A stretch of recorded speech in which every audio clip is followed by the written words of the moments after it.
Emma never imagined that her quiet, orderly life would take such a dramatic turn.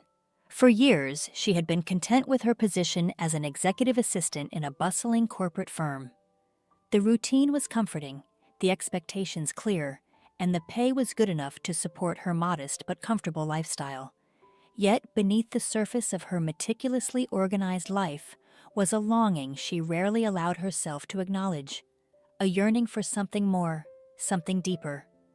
That yearning found its way to the surface on a crisp autumn morning when Richard, the company's charismatic CEO, called her into his office for what she thought would be a routine briefing. Richard was the kind of man who commanded attention without asking for it.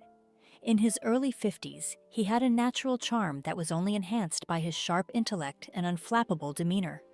His salt and pepper hair and piercing gray eyes gave him an air of authority, while his rare but genuine smiles hinted at a warmth that few people ever got to see. Emma had always admired him from a distance, impressed by his leadership and the respect he garnered from everyone around him.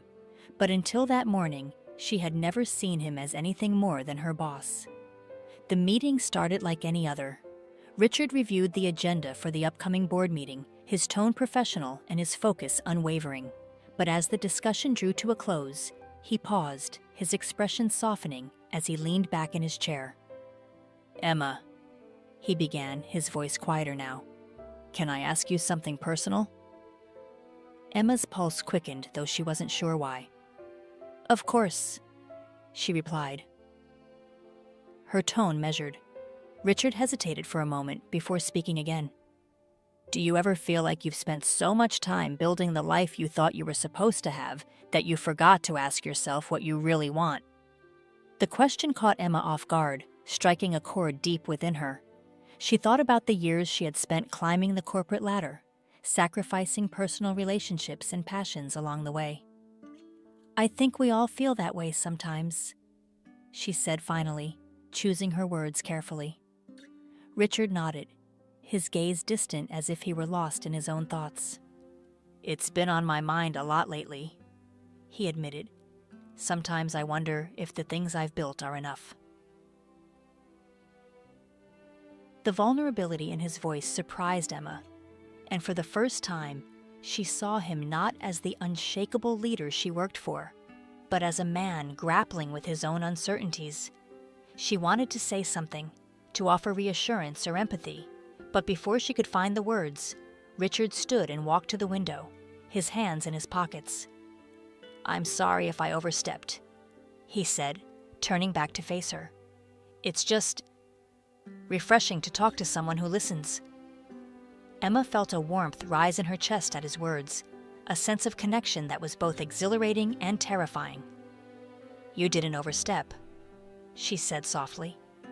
"Sometimes it's nice to be reminded that even the strongest among us are human." Richard's eyes met hers, and for a moment the air between them seemed to crackle with unspoken emotion. But before either of them could act on it, the spell was broken by the sound of a knock at the door. The days that followed were marked by a subtle but undeniable shift in their dynamic.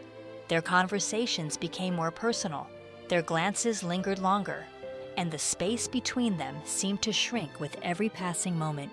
Emma found herself looking forward to the moments when their paths would cross, her heart racing at the possibility of what might come next.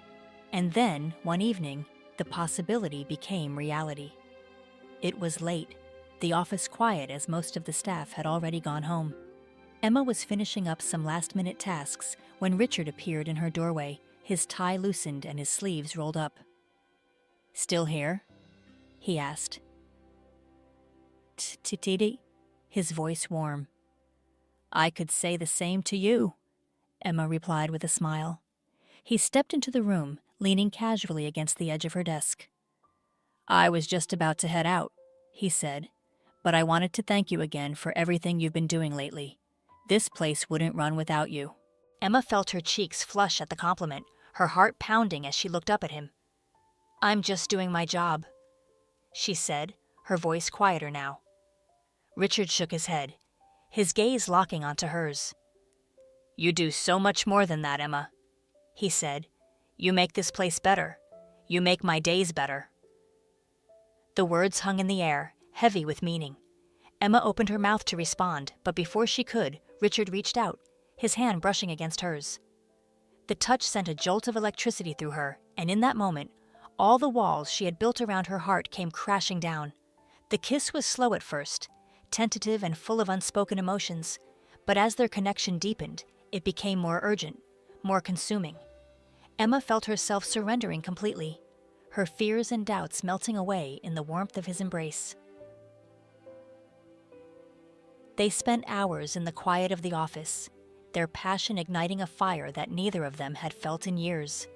By the time they finally pulled apart, the city lights twinkled outside the window, and the world seemed to have shifted on its axis.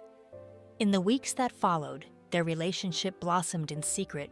Every stolen glance, every whispered conversation, every fleeting touch was a reminder of the risks they were taking and the joy they had found in each other. But as their connection grew stronger, so did the challenges they faced. The secrecy began to weigh on them, the fear of being discovered threatening to overshadow the happiness they had found. One evening, as they sat together in Richard's office, Emma voiced the question that had been weighing on her mind. "What happens if people find out?" she asked, her voice trembling.